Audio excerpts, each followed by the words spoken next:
नमस्कार दोस्तों, पिछले कुछ हफ्तों में एक नए बाबा ने एंट्री मारी है मार्केट में।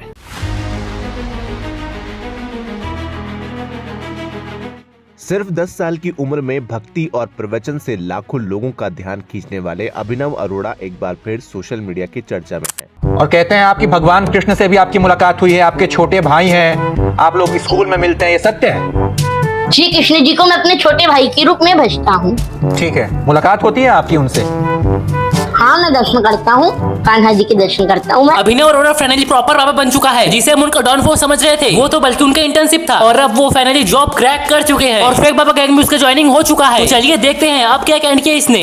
जय बिहारी जी की सभी भक्तों को आप देखे अभिनव अरोड़ा यहाँ बिहारी जी आकर के ऐसे ही लोग देखिए, ये सेवा भाव में लगे हुए हैं। जहाँ गंदगी है वहाँ गंदगी सफाई नहीं हो रही है। ये तुच्छ सेवा, ये देखिए यूट्यूब बनाने के लिए, वीडियो के लिए, वायरल होने के लिए।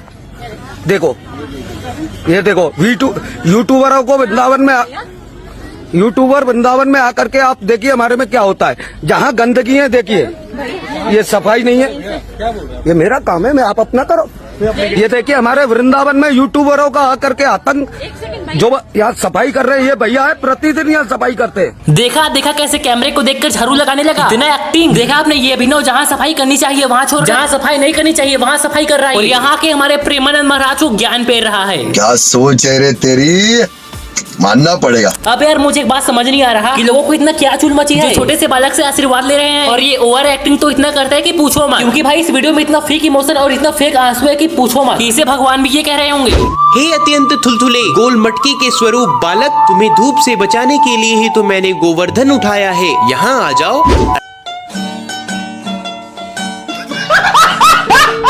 आपके जो लड्डू गोपाल है, आप उन्हें किस रूप में देखते हैं? मैं श्री कृष्ण को अपने छोटे भाई के रूप में भजता हूँ।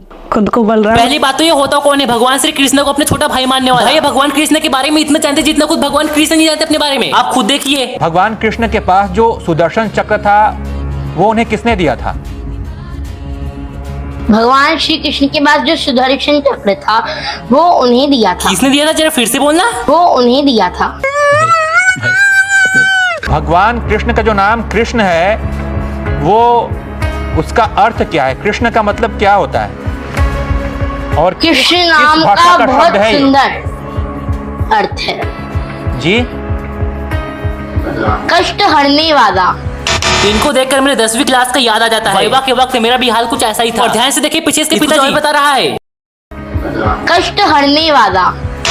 बेचारे बच्चे ने मोमेंट की दी हुई तो कंट्रोल में रख दी और माता पिता ने बोला है तो सही ही होगा। तो वो भी तो किसी का परिवार है, आप उसको मान करके कैसे खा सकते हैं? अच्छी बात है, सत्य वचन। लेकिन एक सेकंड, मम्मी खाना बनाती है बड़ा बड़ा, खुद नॉनवेज नहीं खाती लेकिन मेरे लिए चिकन बनाती है। ये तो ऐसे पलट गया जैसे रोहित शेट्टी की गाड़ी। तू आज भी स्कूल नहीं गया? आज भी स्कूल नहीं गया? कैसे जाता? क्योंकि माता पिता ने तो अपनी उम्र के बच्चों से बात करने के लिए मना किया है। जब स्कूल की अटेंडेंस होती थी बाकी बच्चे प्रेजेंट बोलते और ये बोलते मैं आपकी शरण में आके धन्य हो गया।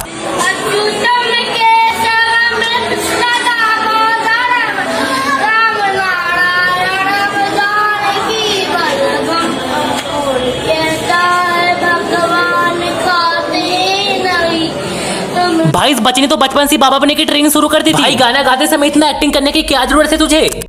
राजा रामचंद्र भगवान की। आप पर नीचे जाओ, इनको करो नीचे पर, इनको मर्यादा है मेरी।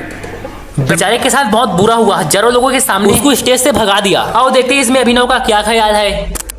जगत गुरु श्री रामभद्राचार्य जी महाराज ने मुझे डांटा था और मेरा तो मानना है कि उनकी डांट में भी मैंने आशीर्वाद स्वरूप ही पाया और उसके बाद उन्होंने मुझे अपने रूम में बुला करके भी आशीर्वाद दिया था। तो ऐसा क्या था जिसमें आपको डांट का सामना करना पड़ा? क्या आप कर रहे थे वो जरूर सब जाना। देखिए उस समय मुझे मंच की गरिमा नहीं पता था कि उसमें शांत रहना है, तो मैंने उसमें राम जी का जयकारा लगा दिया था जिससे मंच की गरिमा भंग हो गई थी। तो उसके बाद मैंने ऐसी कोई गलती नहीं की और आपकी गलती आपको एक सीख देती है। वाह, अच्छी बात है कि आपको उस बात में बुरा नहीं लगा। तो ऐसा क्या था जिसमें आपको डांट का सामना करना पड़ा? क्या आप कर रहे थे वो जरूर सब जाना। देखिए उस समय मुझे मंच की गरिमा नहीं पता था कि उसमें शांत रहना है, तो मैंने उसमें राम जी का जयकारा लगा दिया था, जिससे मंच की गरिमा भंग हो गई थी। यानी कि हर चीज में अभिनव की गलती है, क्योंकि स्टेज पर तो जयकारा उसी ने लगाया था ना। राजा रामचंद्र भगवान की। आप नीचे जाओ। अरे हाँ यार, इसने तो बिल्कुल सही कहा था कि जगत गुरु श्री भद्रा स्वामी इसको अकेले में बुलाकर आशीर्वाद दिया। वर्ष भर में एक बार होने वाले दर्शन, ये आनंदमय दृश्य है, ये आनंद विभोर दृश्य है। मुझे बहुत अच्छा लगा।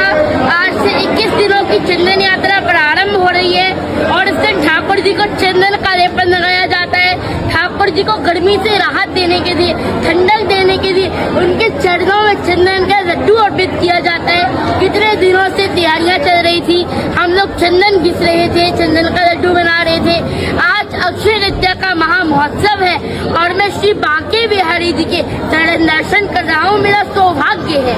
इन तीनों आंटी में से मुझे सबसे अच्छी आंटी ये लगी, जो इसको जानती है कि ये कैसा बच्चा है, तो ये उसको ऐसे देख रही है। और बाकी आंटी तो जैसे कि उन्हें कुछ पता नहीं। हो गई है तो तेरे दर्शन करके संसार में तेरे सिवा कोई नहीं है मेरा।